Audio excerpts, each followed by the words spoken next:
gitu. Saya kira ini kalau kita bicara siapa saja perusahaan tambangnya, ya di situ ada Adaro, ada Kideko, ada Berau, ada misalnya KPC dan sebagainya. Tapi intinya yang ingin saya sampaikan adalah untuk kita memahami sebetulnya siapa Adaro ini. Maka tidak heran kalau dia begitu arogan, Adaro ini begitu arogan terhadap perusahaan kecil seperti AST yang dianggap ini hanya anak ayam yang bisa diinjak begitu saja, tidak berdaya.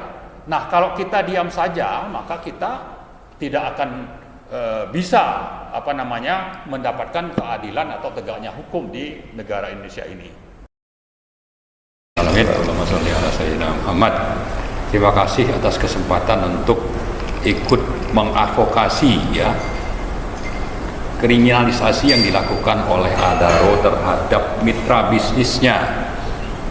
Jadi kita langsung pakai kata kriminalisasi atau kejahatan yang berdasar kepada arogansi dan kekuatan oligarki jadi mentang-mentang berkuasa, dekat dengan kekuasaan, lalu ingin berbuat suka-suka terhadap mitra bisnisnya.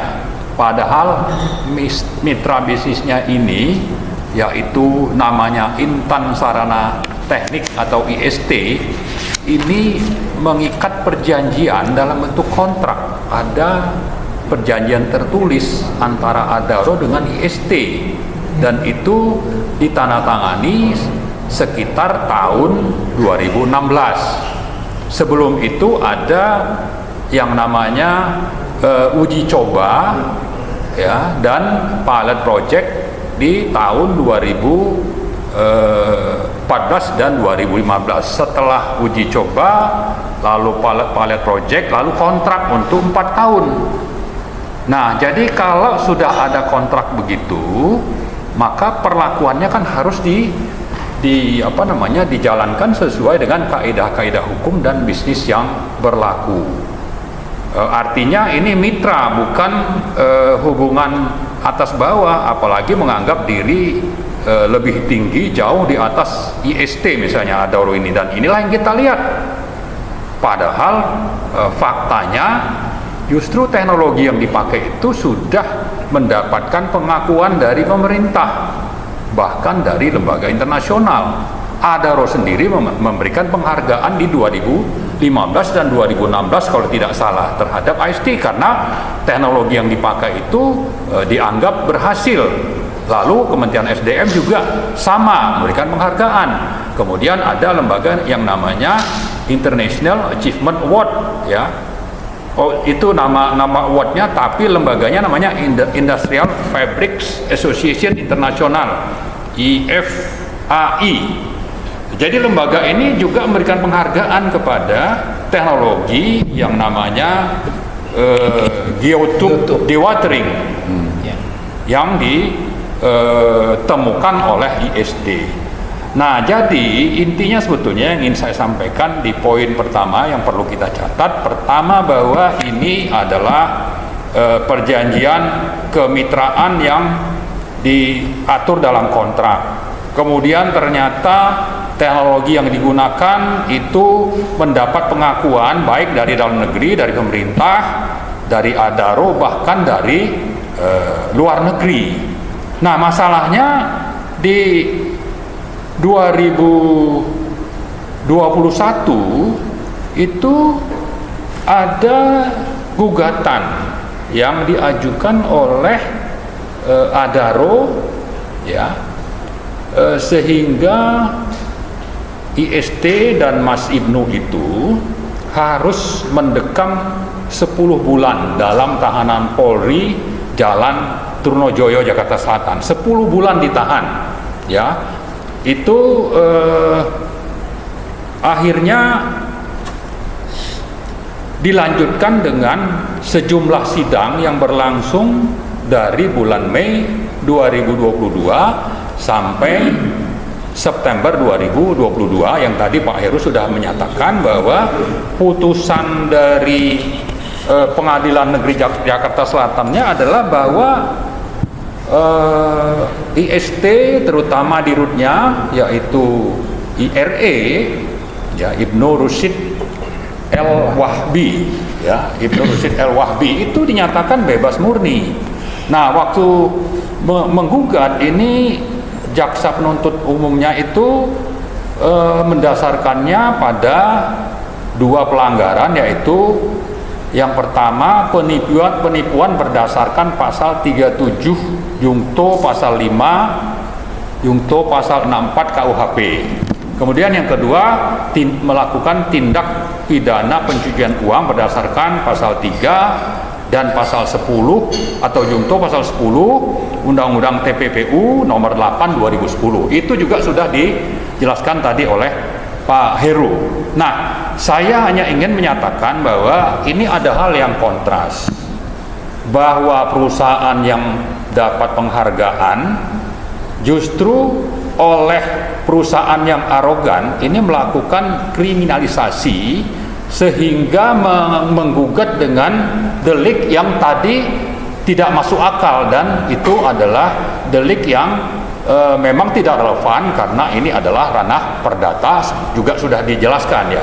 Tapi kenapa sampai ini masuk? Ya, artinya kenapa delik ini dipakai? Ya memang pertama itu ada arogansi dan keinginan Adaro untuk mengkriminalisasi IST, tapi juga ada peran dari aparat atau lembaga penegak hukum di sini untuk mencari-cari alasan supaya IST dan IRE itu dihukum dan kalau perlu ada denda. Nah, sebetulnya dengan vonis bebas oleh PN Jaksel pada September 2022 itu IST berhak untuk menggugat minta ganti kerugian karena sudah ditahan selama 10 bulan misalnya. Nah, tapi yang terjadi justru jaksa penuntut umum kembali lagi mengajukan kasasi ke MA. Itu tanggal 2 Januari dan putusannya tanggal 31 Januari adalah IRE divonis 13 tahun dan denda 15 miliar. Nah, kalau kita urut sebetulnya siapa saja yang terlibat, ya Adaro jelas, ya, perusahaan oligarkik dekat dengan kekuasaan, tapi di sini ada peran Polri, ada Kejaksaan Agung, dan juga ada peran dari MA. Nah, karena itu kita perlu sedikit lagi ya untuk melihat siapa ini Adaro misalnya. Apa sih selama ini yang sudah dilakukan Adaro dari sisi kepentingan negara dan sumber daya alam milik rakyat misalnya. Nah, ternyata saya punya beberapa catatan bahwa Adaro ini pernah terlibat mencaplok lahan tambang milik Bukit Asam. Itu lahan yang mengandung batu bara. Ini lahan sebetulnya milik PT Bukit Asam dengan nomor kode wilayah 97 PP 0350. Ini resmi punya negara, ada putusan dari Dirjen Pertambangan dan juga PP. Nah, sebetulnya pencaplokan ini kalau dianggap apa dasarnya kita katakan ini mencaplok, karena memang melanggar keputusan Dirjen Pertambangan nomor 130K tahun 2000. Lalu juga melanggar PP 75 2001 PP, ya. Nah, pencaplokan ini merugikan Bukit Asam sekitar puluhan triliun, ya, cukup besar, apalagi kalau dihitung dengan harga batu bara sekarang ini harga dulu masih di bawah $30, sekarang harga itu sudah $200 per ton. Kemudian Adaro juga terlibat dalam praktek bisnis curang, melakukan transfer pricing, menjual batu bara ke anak usahanya di luar negeri, di Singapura ya terutama, dengan harga $15 per ton. Padahal waktu itu harga sudah sekitar $35 per ton. Kenapa dijual murah? Ya karena memang nanti anak usaha yang di luar negeri itu akan menjual lagi kepada siapa pembeli akhir, siapa pengguna dari batu bara yang diekspor itu. Dibeli oleh anak usaha murah, sehingga catatan di pemerintah itu di dalam negeri itu pendapatannya rendah, pajaknya juga rendah, padahal sebetulnya anak usahanya menjual kepada user itu dengan harga yang berlipat. Dan ini pernah kami laporkan ke KPK, ini sekitar 2006 sampai 2008 kita laporkan ke KPK. Ini kalau KPK niat sebetulnya kalau punya sistem filing yang benar itu bisa dicari, ditemukan sebetulnya kejahatan Adaro ini gitu. Kemudian Adaro juga terlibat dalam konspirasi mengubah Undang-Undang Minerba nomor 4 2009 menjadi Undang-Undang nomor 3 tahun 2020. Memang ini bukan cuma Adaro sendiri. Ada sekitar 7 perusahaan namanya PKP 2B, itu kontrak karya yang dari 2019 sampai 2023 7 perusahaan ini kontraknya berakhir. Menurut undang-undang lama, kontrak yang berakhir ini lahan tambangnya harus diserahkan kepada pemerintah, dan pemerintah bersama DPR kalau waras pro konstitusi, pro rakyat, maka itu seharusnya masuk ke menjadi aset yang dikelola oleh BUMN ya. Sebaiknya oleh BUMN baru. Itu pernah juga kami dari IRES mengusulkan. Nah, ternyata peraturan yang sudah bagus ya tentang bahwa kalau sudah kontraknya habis dikembalikan kepada negara diatur dalam Undang-Undang nomor 4 2009 ini dirubah secara konspiratif oleh siapa? Termasuklah di situ Adaro. Nah, Adaro kontraknya itu harusnya habis tahun lalu bulan Oktober, tapi karena Undang-Undang Minerba berubah menjadi Undang-Undang nomor 3 tahun 2020, maka mereka ini semua kontraktor PKP 2B itu dapat perpanjangan otomatis. Ya, kalau kita berharap BUMN itu mungkin nanti setelah 20 tahun atau 30 tahun setelah nanti isi tambang itu kosong gitu, udah habis gitu. Itulah yang terjadi. Dan ternyata juga pemegang izin pun dapat perpanjangan otomatis oleh konspirasi perubahan Undang-Undang Minerba nomor 4 2009 itu. Nah, terakhir juga di Undang-Undang Ciptaker itu royalti dibuat jadi 0%. Nah, negara dapat apa? Rakyat dapat apa? Ya, karena itu tidak heran kalau kita misalnya baca itu siapa namanya Kwok yang dari Malaysia itu, ya, harga batu bara naik itu dapat kekayaannya itu meningkat pesat ya, ratusan triliun gitu. Saya kira ini kalau kita bicara siapa saja perusahaan tambangnya ya di situ ada Adaro, ada Kideko, ada Berau, ada misalnya KPC dan sebagainya. Tapi intinya yang ingin saya sampaikan adalah untuk kita memahami sebetulnya siapa Adaro ini. Maka tidak heran kalau dia begitu arogan, Adaro ini begitu arogan terhadap perusahaan kecil seperti AST yang dianggap ini hanya anak ayam yang bisa diinjak begitu saja, tidak berdaya. Nah, kalau kita diam saja, maka kita tidak akan bisa mendapatkan keadilan atau tegaknya hukum di negara Indonesia ini. Nah, terakhir sekali saya ingin sampaikan, setelah kita mencatat siapa Adaro, ternyata Adaro juga terlibat dalam mafia peradilan, ya, yang melibatkan siapa yang saya sudah sebutkan tadi. Ada di sana Polri, ada Kejaksaan Agung, ada MA. Kenapa? Karena memang kasus yang sifatnya perdata itu dirubah ke pidana, lalu pidananya pun deliknya itu sangat ironis lah ya, sangat besar gitu dampaknya atau hukumannya. Kenapa? Hukumannya itu bisa sampai 20 tahun kalau tidak salah ya, maksimal ya. Pidana maksimal 20 tahun untuk pelaku TPPU. Nah, pelanggaran yang sangat kecil yang mungkin kalaupun ada deliknya itu hukumannya sanksinya 4-5 tahun itu dirubah sehingga deliknya itu menjadi TPPU dan sanksinya bisa sampai 20 tahun. Nah, apalagi namanya kalau ini bukan karena punya kekuasaan, ya, punya kemampuan mengendalikan mafia sehingga sesuatu yang tidak adil sejak penuntutan saja sudah terjadi. Apalagi kalau kita nanti berharap ada vonis yang menguntungkan bagi Mas Ibnu. Saya kira itu tidak akan terjadi. Nah, terakhir sekali saya berharap sebetulnya dengan mengungkap kasus ini kita secara baik-baik meminta Adaro dan 3 lembaga negara tadi untuk meninjau, membatalkan ini putusan yang sudah diambil, terutama yang sudah diputuskan oleh Mahkamah Agung yang hukumannya 13 tahun itu, apalagi ada denda.